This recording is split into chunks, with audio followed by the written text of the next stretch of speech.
Eurojank. Definition. Video games from Europe, especially Eastern Europe, with ambitious concepts but lacking in execution, and sometimes exhibiting unintended glitches. This is one of my favorite video game genres of all time, and in the past week or so, I'd say it's been a favorite with many others via the release of Stalker 2. It makes me genuinely happy to see a genre like Eurojank get some mainstream spotlight, especially coming from a person that has had their experience with this genre since middle school. I was pretty much introduced to the genre via Angry Joe Show. Yes, an Angry Joe Show review, which, yeah, I bet you haven't heard that in a hot minute, have you? Artyom, is that you? Artyom, is that you? It is you. Specifically his Metro Last Light review. As a kid that loved FPS games and never heard of the Metro series before, the sales pitch of a post-apocalyptic FPS with sci-fi, horror, and survival elements set in post-nuclear Soviet Russia, I was sold. This nose-picking, glasses-wearing, nerdy-ass 12-year-old was sold. I bought the bundle of Metro 2033 and Last Light, and ever since then, I've been a huge fan of the Metro series. I begged my dad to get me the Metro books, the game's source material. I follow the author of said books, Dmitry Glukovsky, on Instagram. Hell, I'm such a big fan of Metro that the sole reason I downloaded the garbage that is the Epic launcher was to only play Metro Exodus. Of course, upon completion of said game, the launcher was immediately deleted from my hard drive. With current events and the spotlight on Stalker 2, I recently thought about Metro again, and something in my mind came up. A question. I love this series, and I know it's a good series, but why exactly? Why exactly does the world of Metro have such a chokehold on my memory? There are a lot of giants in the Eurojank scene, but what made Metro specifically stand out so much to me? I looked at the bundle in my Steam library, clicked reinstall, plunged into the darkness of the tunnels once more to find the answer to my question that I oh so desired. And I believe I found my answer. It comes down to one word. Atmosphere.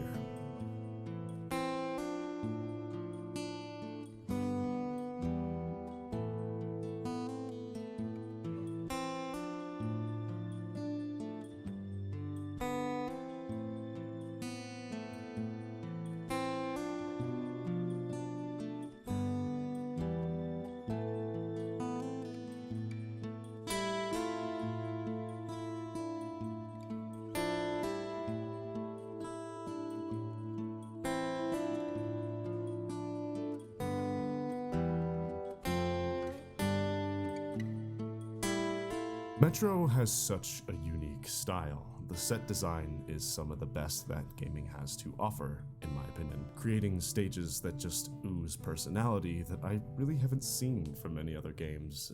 The sound design is fantastic as well, some of the most immersive sound design I've experienced, and I'll make sure to show you exactly why down the line.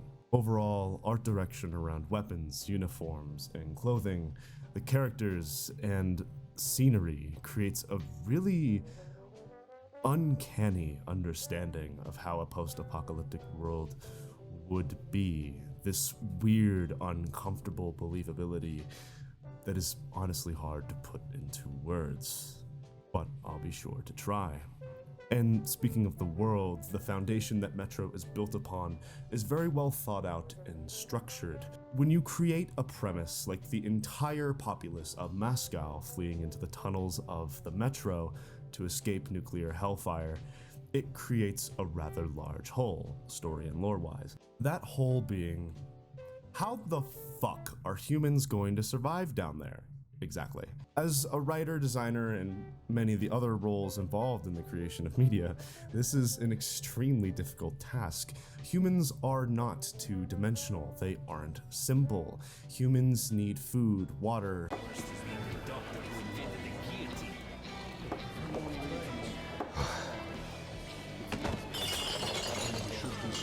Sure, but what about the things that keep them alive mentally, spiritually, emotionally, culturally? What about motivations? Your homeland enveloped and swallowed in an instant by nuclear warheads. Why even continue to persist in this world that was created by human undoing? Sometimes just being alive isn't a big enough reason. And this is only the thought process of creating one singular individual person within the world of Metro. A whole city, a whole populace is crammed into these tunnels, not just one person. How do you handle human conflict, love, politics, culture shock, language even? This is the struggle of making something like Metro. You have to create something that's entirely new, yet within the realm of believability for the setting and the people living within it. So, that being said, how does Metro go about that?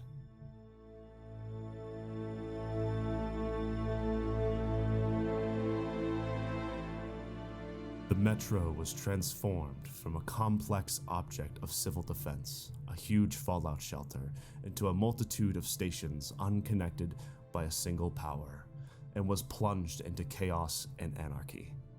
The stations became independent, self-sufficient, with their own ideologies and regimes, their own leaders and armies. They warred against each other. They joined to form federations and confederations. They became metropolitan centers of rising empire one day, only to be subjugated and colonized the next. This is a quote straight from the novel Metro 2033 and is a fantastic description of exactly what the stations represent. Dwarf states made from stations of an old Soviet metro system, being the only scraps of civilization left in a post-apocalyptic world. Throughout Artyom's journey, our main character, it's shown that these stations aren't just stagnant set pieces, but rather something more akin to a living, breathing ecosystem. Some stations having constant crowding and bustling of people, and some of these crowds are looking to the guards to know if their loved ones will return from the surface, or return from defending the station from outside threats. How many casualties last night? Has anyone heard? Who knows? Go on, Artyom. Sergei, have you seen my Sergei?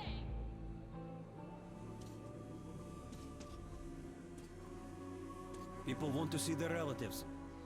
Most of the time, the news leads to tears of grief and sorrow. Claustrophobic is certainly a descriptor of almost all the stations. Trying to cram the entire population of Moscow into the metro tunnels isn't entirely going to be a luxury for personal space. Be prepared to share, whether you like it or not. It's genuinely very impressive, however, to see the utilization of these tight spaces. The way almost every single corner of the station seems to have something occupying it, and usually for a reason, is something that should be noted in terms of set design. Whether it's pig pens, chicken coops, mushroom farms, bars, housing, guard shacks, armorers, merchant stalls, whatever it may be, they always seem to be perfectly snug, like an underground bazaar.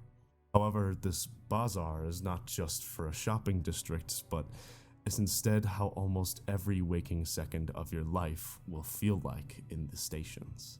It's also fascinating to look at the art direction in terms of designing the stations, some being more civilian style, kind of on the side, like a village, while some being under Nazi, communist, or democratic rule. And you can usually tell when they are. And some of these stations being armory, market, trade, or militaristic purposed stations. In terms of defending yourself within the world of Metro, the design of the weapons is something that, in my opinion, should be looked at further in media production. You'll see all sorts of weapons being sold at these stations, and every one of them looks genuinely functional as a firearm. The styling of some of these weapons looking like random parts welded and screwed together, however each part having a functional purpose, sells the links of human ingenuity and cleverness when given limited resources. I really like to look towards the buy gun, which is a gun that is essentially a bicycle broken down and transformed into a revolving shotgun, with the circular gear that would be used to change gears on the bike, aiding the revolving action of the revolver and the bike seat as a shoulder brace. So you have these cramped areas with people around literally every corner, dingy lighting, housing that gives favelas in Brazil a run for their money. From a visual standpoint, it's fantastic. But what about sound? Well, how about I show you? What are you doing here, boy? Your friends, they're probably in the bar already. That's how it goes, bro.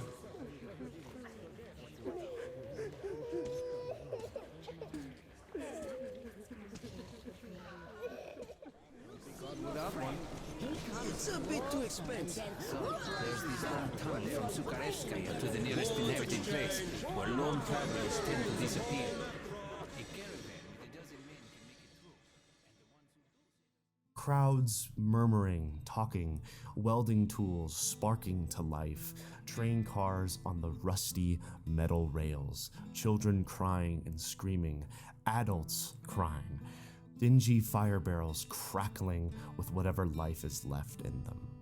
It's truly never dull when you're in an alive station, and that's the point. You're in a cramped, concrete-walled, underground metro station with several tens, hundreds, possibly thousands of people. It should never be quiet. Because if it is, it means you're certainly not in a station. So where else would you be?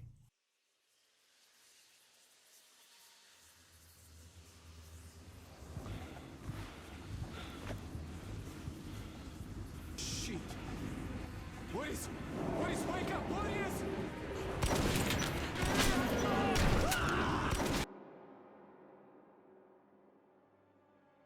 You wish for an area that's quiet and less cramped, place where you can at least somewhat hear your thoughts.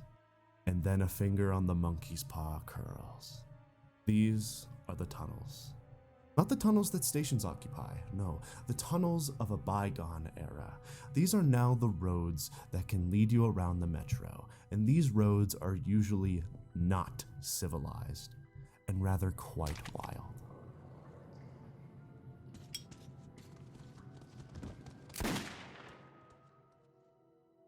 The trains that once traveled these tunnels are no more. Well, at least in physical form. I'll be back to that in a second.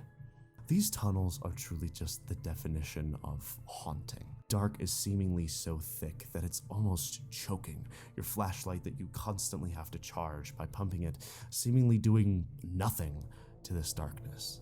The dripping of water from the ceilings, the glowing mushrooms on the walls, the cobwebs hanging down and slowing you unless burnt with your bullet lighter. This place is designed to make you feel empty. Seeing the abandoned trains, the remains of the dead slumped against the walls, the pools of toxic, radiated green water. You are a man walking through a place that makes it very clear that humanity's time has passed here. You are not supposed to be here, and it screams at you, telling you to leave while you still have the chance. The worst part, these tunnels, as abandoned and a husk of what it once was, they aren't abandoned. You're not alone.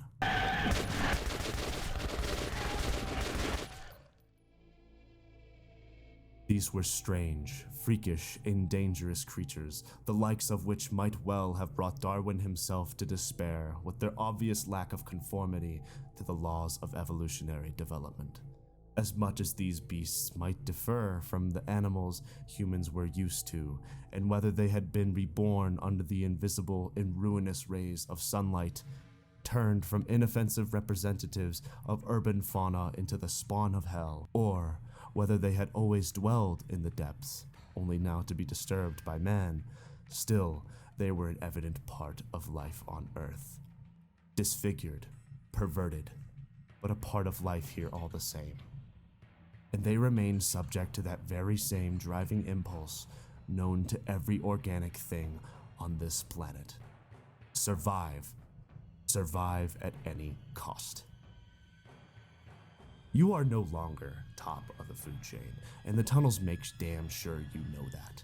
The rotted corpses and skeletons slumped against the concrete walls, showing others who ignored the tunnel's warnings and serve to remind what can happen to you all the same. The holes in the walls and floors, turning your head into a swivel, wondering which direction a beast will ambush you from. Or maybe you'll come to them first instead, as with one wrong step, you will fall to your untimely death. Hearing the distant shuffles of whatever lurks in the darkness, the sounds bouncing off the concrete and metal walls, creates a constant sense of dread.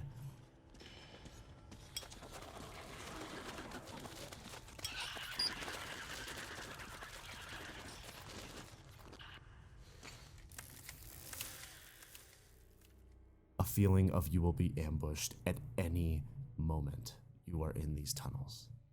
And a sense of understanding, too. An understanding of exactly where you belong, which definitely isn't here. Speaking of sound, I described the tunnels as haunting earlier, and I meant that quite literally too. Seeing ghosts of what once occupied these tunnels from trains, civilians, soldiers, station guards. Hearing the laughs of ghosts when putting your ear to the pipes. Come closer to the tubes and listen. Just don't stay for too long.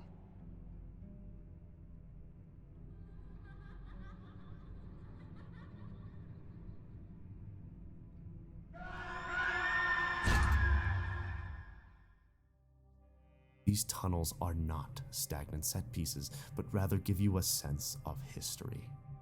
An understanding that you are a tourist within this place, and you have to respect the true residents of the underground, or suffer the consequences of your ignorance. Mom, where are you?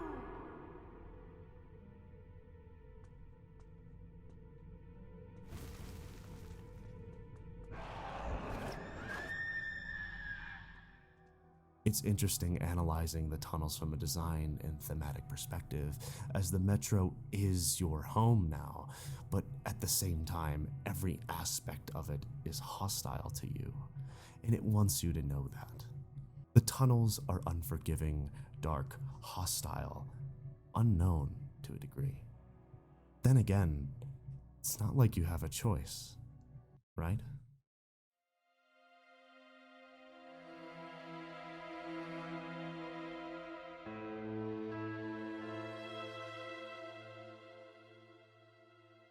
When we emerged into the ruins of Moscow, I felt both fear and sorrow. But after a life underground, I also saw strange beauty in the dark skies and frozen landscape. So, that's the dead city, grunted Bourbon. Welcome home, Artyom.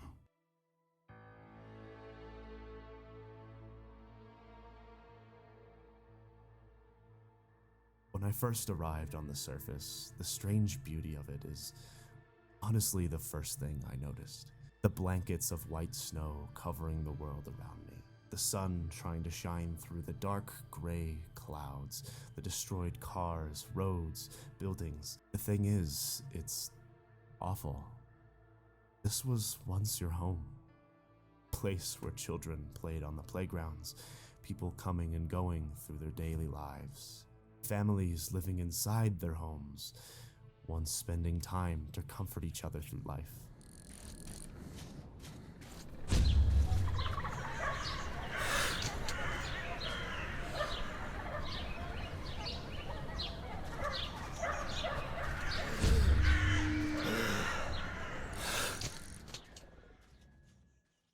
All gone. The surface is an area that is devastatingly gorgeous, as I like to call it. Devastatingly, on one hand, referring to the impressively gorgeous visuals and stage design of the surface, and devastatingly, on the other, that the surface is filled with the tragic past of what once was. This beautiful place is hostile, haunting, desolate, and most importantly, it is no longer your home. When I described the surface as haunting, I wasn't just being poetic, but also literal, coming across visions of the past and ghosts forever doomed to be stuck to the place they perished in. The many, many, many corpses you come across, and hearing the whispers of the souls that once occupied those corpses. It's incredible how a place that seems so desolate and empty still makes the hair stand up on the back of your neck as you feel you're truly never alone. You absolutely are it.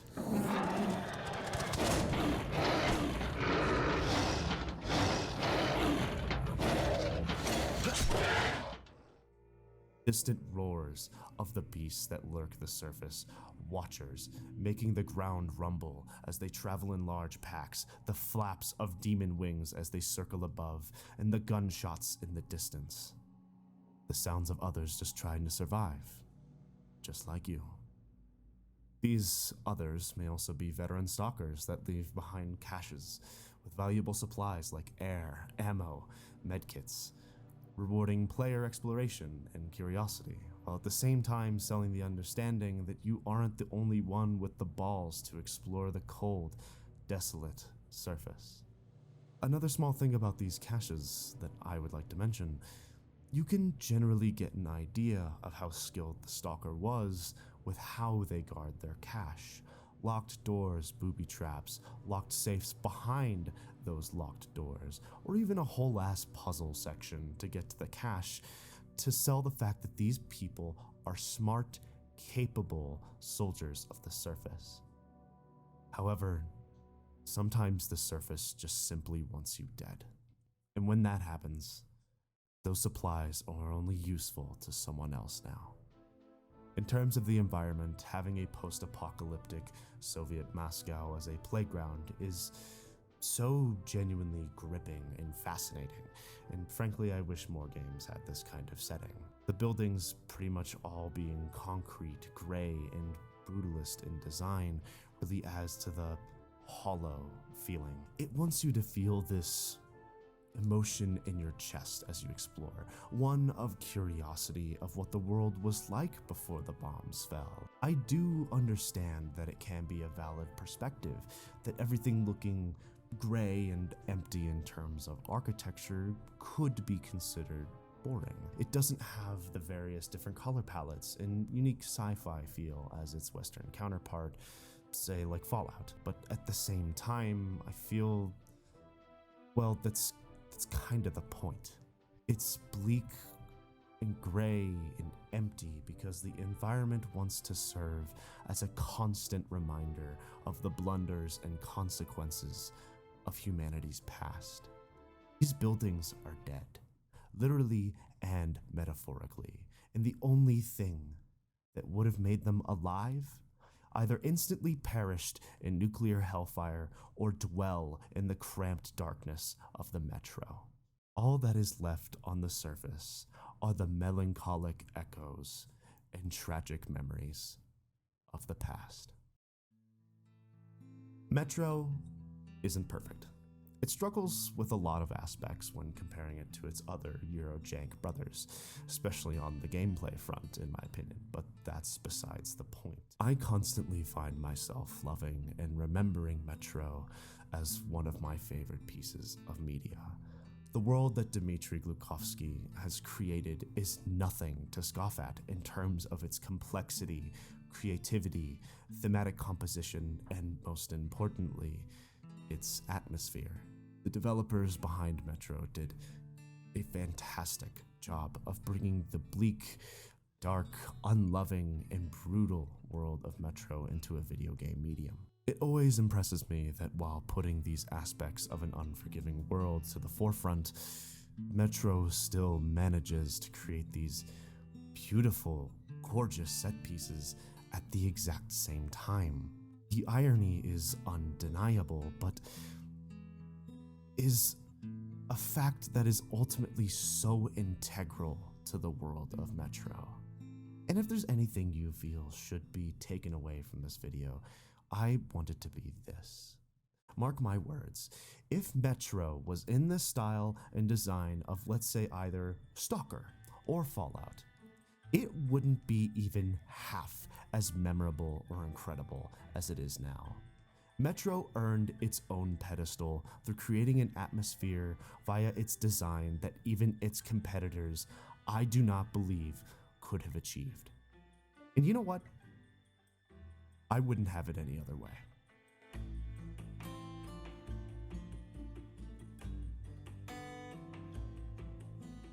If you liked the video, you know what to do. Like, dislike, subscribe, share, all of it. That stuff. But more importantly, please go play Metro or go read the books. It's totally your choice. I do really apologize for how long this video took. I wanted to make sure that this was a good one, as this is certainly a longer script and certainly more media analysis than even my prior ones. So I wanted to make sure it was decent. Of course, please let me know in the comments for what I can always improve. I'm trying to do my best, and I can only do my best if I know what can be improved. Thank you so much for watching, and till next time, farewell.